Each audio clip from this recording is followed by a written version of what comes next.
This is In Touch with Terri, a power-packed podcast for the medical aesthetics industry. I just discovered your podcast, and I feel like I've hit a gold mine. This is someone who's got a lot of knowledge. She's been there, done that. Terri Ross is a former Fortune 500 executive, international speaker, founder and co-CEO of Apex Platform, and Terri Ross Consulting. Just listening to her energy and her passion and just how hardcore she is. Her knowledge of the industry and just her connections in general are phenomenal. In Touch with Terri will bring you solutions to increase operational and employee efficiency and practice profitability. Plus, feature some of the top industry experts as guests. The Apex team literally changed the game for us. Terri, your courses and your podcast are just so helpful. She made me feel like I could do this. 3, 2, 1. Here we go! Now, here's Terri. Hey guys, how are you? Welcome to another episode of In Touch with Terri. And today's episode is, oh my God, this is my zone of genius. I wanted to come to you with the top 5 things that the most successful salespeople do. Now, I know if you're listening to this, you're like, God, that's not who I am. That's not what I am. But you are, okay? You are a salesperson at heart. And you are serving people, you're educating them, you are giving them the best outcome, the best results, the best experience. But in order to do that, you're also selling yourself. So I know it's such a big area of, one, scarcity for people. They just feel uncomfortable. And then 2, one of the biggest areas of opportunity for you in a medical aesthetic practice, or candidly, any cash paying business, anything. You guys, if you've heard me on stage, we sell every day and we don't even know it. So I really wanted to bring to you very specific things that I want you to think about. And I wanted to kick it off with a quote from Warren Buffett, one of the most successful people in the world. And he was asked, what can people do to be more valuable in the workplace? And he said, take a course in sales. And it has changed his life. And again, you guys are so amazing. My tribe, my family, I appreciate you so much for always tuning in and listening and for your feedback. And so, I talk at 20 some conferences a year. I come from Fortune 500. I've worked in every therapeutic area. I've measured and managed sales teams for about 16 years. And that was in my corporate life. For those of you that don't know me, I started off in aesthetics in 2007 with Medicis. I launched Cool Sculpting in the US and Canada. So sales is at the core of what I do. I owned a medical spa that sold to a big chain. So my entire career, both in Terri Ross Consulting, Apex Platform, the 4S Summit, which I'm a co-founder of with Isaac Muesli and Renato Salt. But it's been around sales, the philosophy of it. What does it mean to sell in aesthetics? Mastering the art of sales, teams. These things are really important as you think about your role within the practice, whether you are somebody in a front desk concierge, you're a provider, you're a PCC, you're a doctor. This is an area that we have to master that I do promise you will change your life. And when we think about some of the most wealthy people in the country, they're salespeople. And there's a reason for that. And I have had many mentors in my life. I've spent a lot of money the same way I encourage you guys to invest in yourself. I have invested probably hundreds of thousands of dollars to invest in myself so I can ensure I'm providing you with phenomenal information that you need to be not ordinary, extraordinary. So again, that's why I thought this episode was really important. So when we think about the top 5 things that salespeople can do to elevate your skill set, one is your ability to create lasting and profound relationships.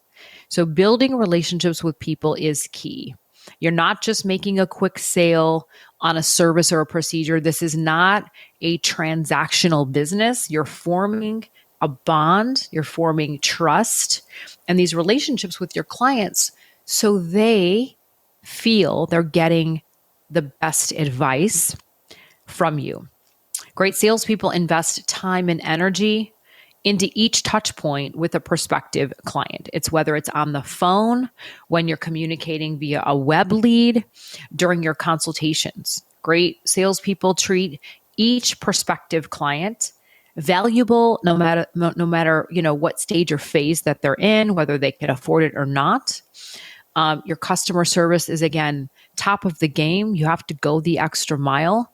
And I use this quote that Maya Angelou said: people may forget what you said, they forget what you did, but they will not forget how you make them feel.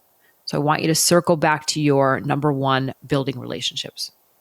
Great salespeople really want to hear what their clients have to say. They take the time to actively listen about concerns and communicate effectively. We use a layer model that is in my sales training curriculum. That's listen, acknowledge, explore, and respond.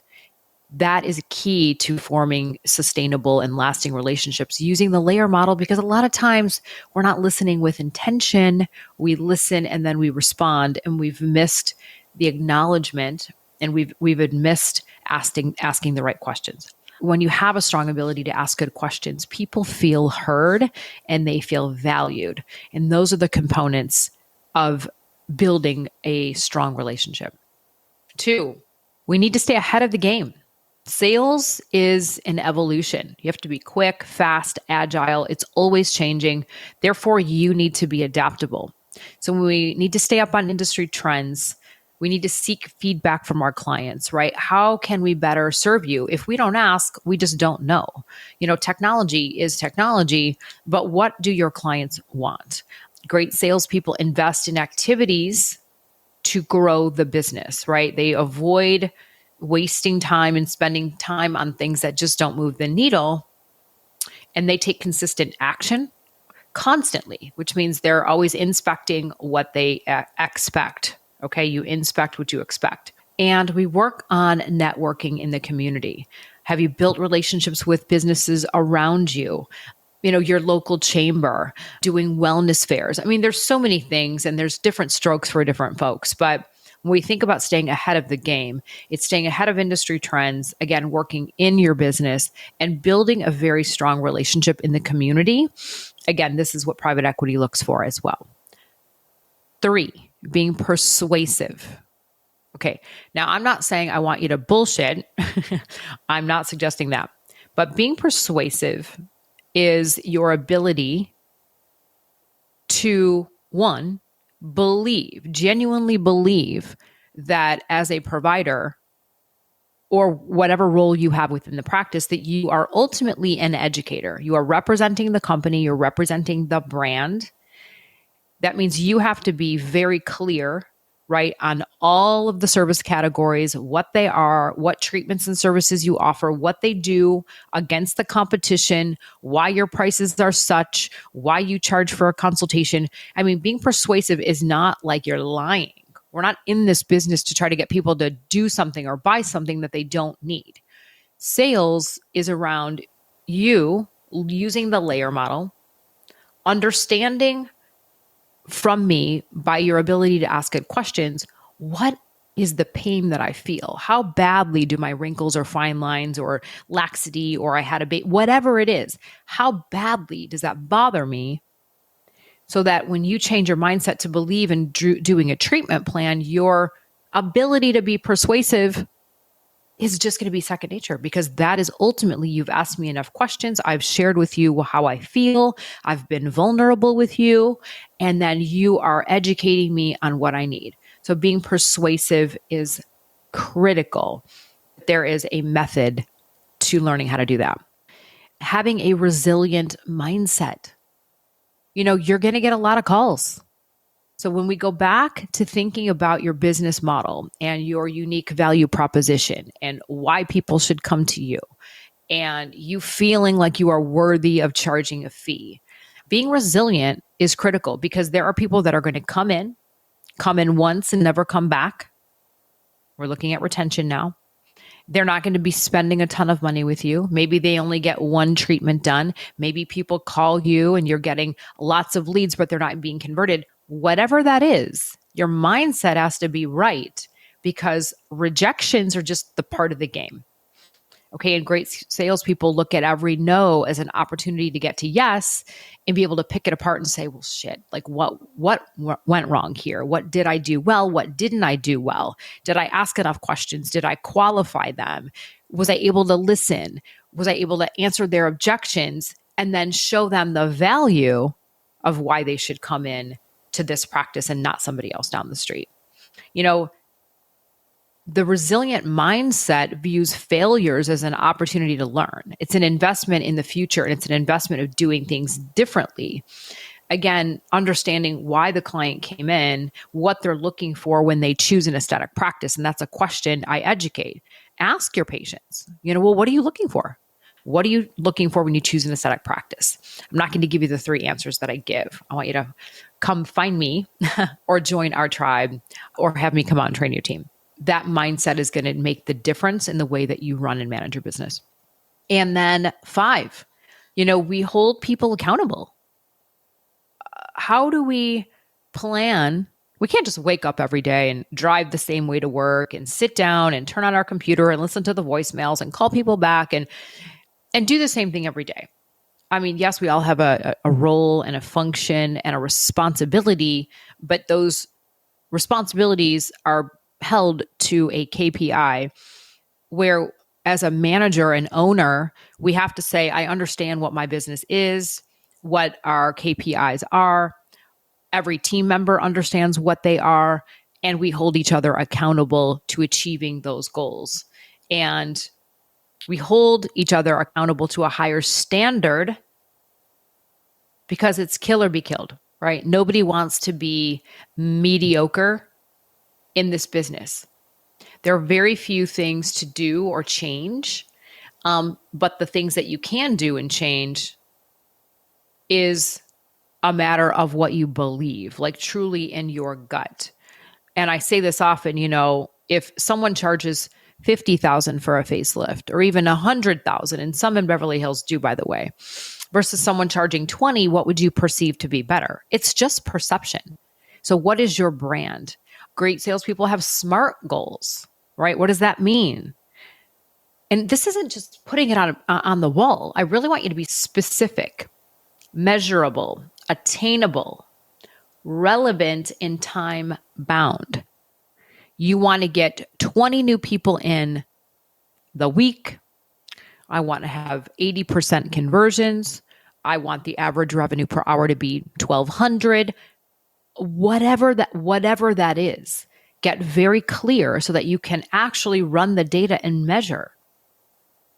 Break it down if you have to into smaller milestones and celebrate the wins. Celebrate the small wins, you guys. When you know what your goals are for the month and you're tracking them, you're not waiting to the end of the month and you're like, oh shit, I didn't hit it. Now what am I going to do? And I have to make up this deficit for next month. No, everybody knows exactly what they're, responsible in doing. And we're also raising our hand to say, wait a minute, I'm not really that great at this and I need help, or I'm going to go seek out help. But we stick together as a team. And so I'm going to kind of recap sort of the top 5 things that I think are really important that salespeople do in all businesses. Okay. Sales is the lifeblood. Without clients and prospects and patients, there's no business, there's no money. So we need these people coming in the door, which means we need our teams to be highly trained, which means we have to shift our mindset to say, I'm in the retail business. This is a cash-based business. They have choices, and why should they choose me? And so, again, number 1 was building relationships. How do you do that? Question yourself, ask yourself. How do you sustain them? Staying ahead of the game. How do you stay on point with your education and learning? And I want to ask something because it's fascinating to me how, as a provider, everybody is so willing to spend all the money in the world to go to the conferences, to fly, hotels, to learn like new injection techniques or new surgical techniques. And as you should. I want you to be on the forefront and the cutting edge and be innovative and be the best. But why do we feel or not give our business the same credence and respect that it deserves to say, I've been running this business, but I'm not that great at these certain things. And I'm willing to go invest in an expert who's done it, proven success, worked with hundreds of thousands of people. If you haven't told, I'm talking about myself. So not intention to be self-serving here, but this is why we're so passionate. This is why I feel like I've devoted my whole life to staying on the forefront of this industry and being someone that can make an impact in your life. Again, it kind of makes me emotional because you guys give me great feedback too, but I constantly have to push myself as well to ensure that I'm ahead of the game. Again, being persuasive, that's number 3, but there's a method to that. Your ability to be persuasive is based on your mindset. It's based on what you believe, what your intentions are, your ability to ask good questions. Number 4 is having a resilient mindset. This isn't some woo-woo, hokey-pokey, everything's roses and sunshine. But when you have a mindset that you're not willing to accept anything less than being extraordinary, anything less than people not showing up for work, showing up late, telling you they're not going to do it, that's not my job, or doing it half-ass, that just doesn't cut it. It doesn't cut it. We want to have the right people within your organization that believe in your mission and your vision and your mindset and your work product and your value proposition so that they are high contributors. And number 5 is making sure we're holding people accountable. Like, how often do you have a meeting? In the meeting, is it structured? Are you talking about the goals for the month? What's working? What's not? Continue, stop, start. I've done this my whole career for leading teams. We're going to continue this. We're going to stop this, and we're going to start that. And here's why. Making sure everybody within the organization is in that meeting talking about their role. How many patients do they see? What their retention rates are? What's the staff utilization, capacity, revenue per hour? What are we up? Are we down? Are we good? Are we bad? We might think we're busy in the room all day, but busy doing what? I don't know. Maybe your benchmarks aren't where they need to be. It doesn't matter. These are where you start picking apart, peeling back the onion, and then you find this like beautiful rainbow or waterfall, and you're like, oh shit, I had no idea all of these possibilities. And that's it. Guys, I love sales so much. I don't want you guys to feel that it's just this daunting thing that you can't get. Or people that have been our client, whether I've come out to the practice, which I do, which is very powerful. It's fun. It's exciting. If you haven't checked it out, something you guys might want to consider. Return on investment is significant. Or you're working with us at Apex Platform. And the reason, again, I bring this up is because, I read this quote: winners, athletes, champions of sports teams, they don't run on the field once and then they're like, hey, peace out, or, practice a couple times and then think that they've mastered something. They don't. And people have said to us, well, I've taken the training. I've done it before. Have you? Maybe you have. And I hope that you have. What I'm asking you to do is dig deeper. I want you to say, do you role play? Do you stand in front of the mirror? Are you able to, again, understand the importance of phone skills, your ability to qualify, your ability to know, again, these treatments and services, objection handling, listening skills, qualifying, the value proposition, conversions? I can go on and on and on with what one person in the company should do. And then I can move on to the providers, and I can move on to the owners, and I can move on to the managers, and I can move on to the PCC.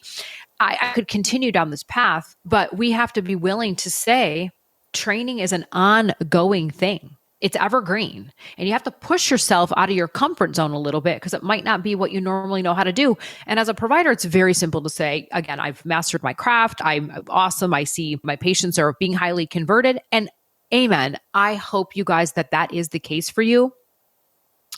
But I need you to go back and I need you to look at the data. What's your cost per acquisition for a patient? How many people are coming in? How many new versus existing? What's the revenue per hour?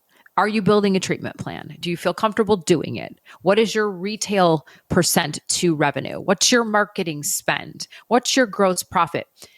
If you're paying to have people come in the door, we want to retain them and we want to make sure, again, they get the best outcome, first and foremost.